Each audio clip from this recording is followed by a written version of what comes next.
Hey now everybody, Jamie here, and last night I played for the first time Doctor Who Time of the Daleks from Gale Force 9.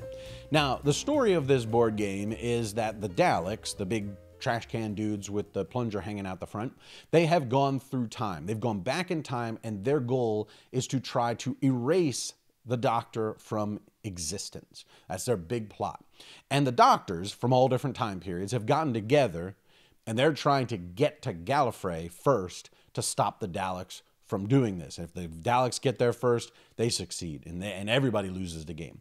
And it's a semi-cooperative game in that you're always trying to stop the Daleks from getting there, but whichever Doctor gets there first is actually going to be the winner of the game.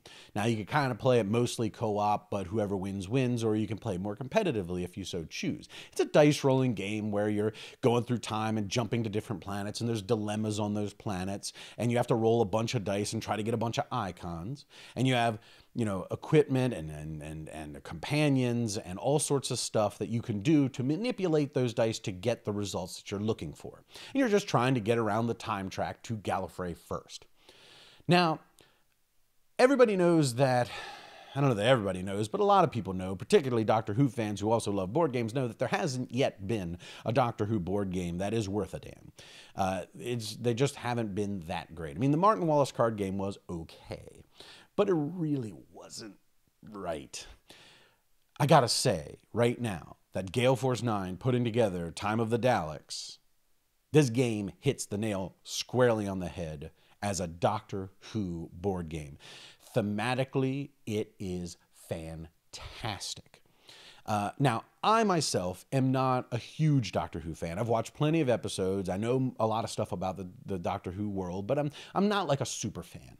I'm a BSG guy, a Battlestar Galactica. I'm a Star Trek guy, and Star Wars as well, Marvel and that kind of stuff.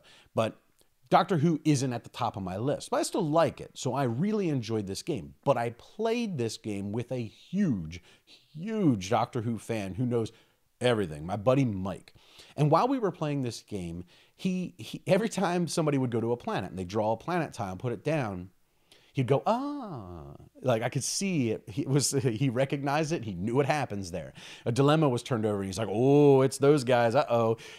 I could see that he was just reveling in the experience of Doctor Who with this board game. And it made me think, we play lots and lots of intellectual property board games.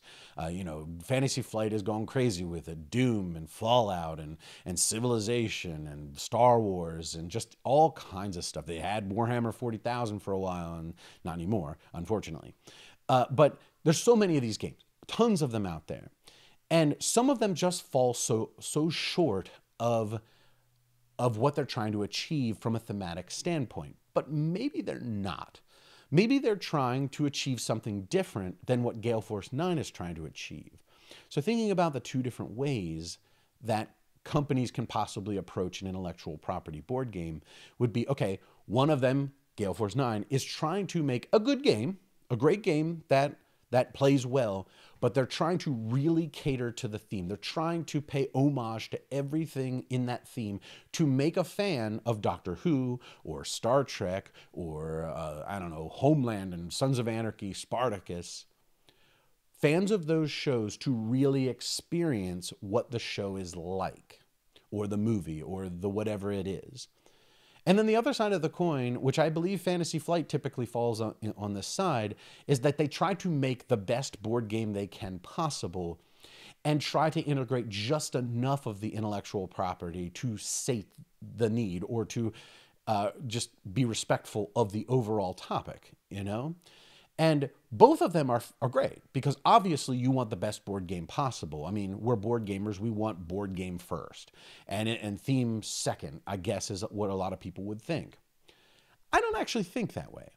As a matter of fact, I kind of think that I'm okay sacrificing some level of gameplay for that thematic element to be more solid. Because I'll tell you, the Time of the Daleks game, I got to play it some more before I can give it a proper review. But I felt that it wasn't 100% perfect as a board game. It certainly wasn't the best game I've ever played. And I've played many Fantasy Flight intellectual property games that are better as a game, for sure. But what they did do was they made a solid game that works well, that is fun, but they made it one of the best thematic experience from a Doctor Who standpoint. They really seem to know the topic. They seem to know what makes Doctor Who, and they made sure they integrated every bit of that into the game. I mean, you know, down to the way the TARDIS is laid out. Each player has a tableau that is your TARDIS. You have a doctor. I would play the first Doctor. And you have an area for your companions, and you have an area for equipment, and you have your sonic screwdriver, which everybody has one of those. And it just felt like I had my own home base. I had my TARDIS, and all of my companions were my team of guys and gals that were all working hard together to help me satisfy these dilemmas. And I was like, okay, I'm going to use Susan to do this, and I'm going to use Ian to do that. And okay, I'm going to use my my bow tie and my fez to give me some extra die, which is funny because I was the first Doctor and I had the bow tie and fez. But hey, that's kind of cool that the time can get mixed up in this game because Doctor Who's all about time. And it just felt good. And the way you use the sonic screwdriver with the sonic charges, it felt like Doctor Who, not just drawing a card and it has a picture on it. It was great. The theme felt good playing it. And when I play a thing like, let's go to something that I'm more, I have a bigger affinity for, Star Trek Ascendancy. It's exactly the same way. When I play the Klingons, I feel like I'm the Klingons. It facilitates both mechanically and thematically how you should be playing the Klingons. They're warlike. It's all about honor in battle. I'm a warrior, and if I can't be a warrior, I'll just kill myself. And you feel like doing that when you're the Klingons because the way the game feels and plays. And the exact opposite of that when you play the Federation. You feel like you want to be an explorer and you want to grow civilization.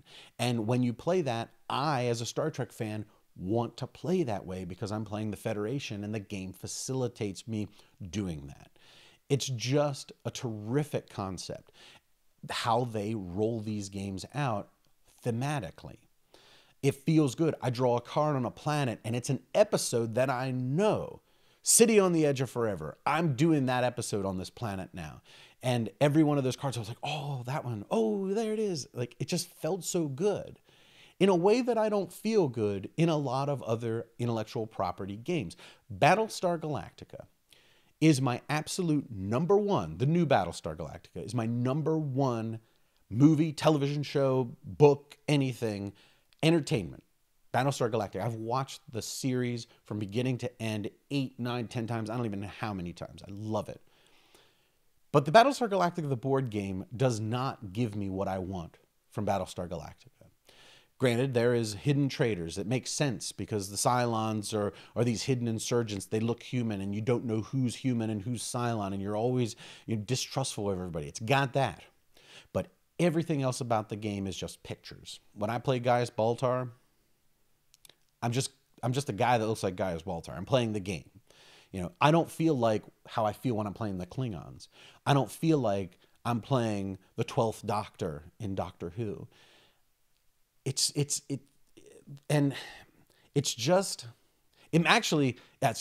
speechless because I want a Battlestar Galactica game from Gale Force 9 so badly because I think they would just do the whole series justice in a perfect way. And here's another example. Project Raygun has brought out The Thing, Infection at Outpost 31. That is my favorite horror movie of all time. And back when I played Battlestar Galactica for the first time, and also Shadows over Camelot, the first time I experienced Hidden Traitor, after I was finished those games, I was like, that was fun. Where's The Thing? That's the movie that needs to be a Hidden Traitor board game. And it took years for somebody to manage to get a board game out with this. And it just came out like a month ago. And let me tell you, it nails the theme perfectly because they seem to do their design process in the same way that Gale Force 9 seems to. They tried to integrate as much of the thematics of the movie as possible, but still make a solid board game. And I'm telling you, I think that every designer and publishers should be paying attention to the way Gale Force 9 themes their games. Now, granted, you can't make a bad game and just make it a bunch of cool thematic elements. That ain't gonna work. You have to design a solid game, but you have to know inside and out your subject matter, and you really have to pay homage to it, and you have to respect it. And I believe Gale Force 9, above all others, does that, because theme is damn important in a board game. It sells games and it makes games fun. And Gale Force 9, they're doing it right. Well, thanks so much, everybody, for joining me today. I really do hope you check out Doctor Who, particularly if you're a Doctor Who fan. I cannot recommend it highly enough for a Doctor Who fan. It is a fun game. Now, is it a great game? Not sure yet. Got to keep playing it. Only played it one time. But thematically, you're going to get your money's worth right out of the gate. Now, also, if you want to hear about all kinds of other board games and role-playing games, card games, all kinds of stuff, you can check out our audio podcasts, the Secret Cabal Gaming Podcast and Lords of the Dungeon for role-playing games. And there's Secret Cabal Express, which is all about all kinds of whatever we decide to talk about. We talked about mystery television the other day. And you can find all of those at thesecretcabal.com or on iTunes. And until next time, have a good one.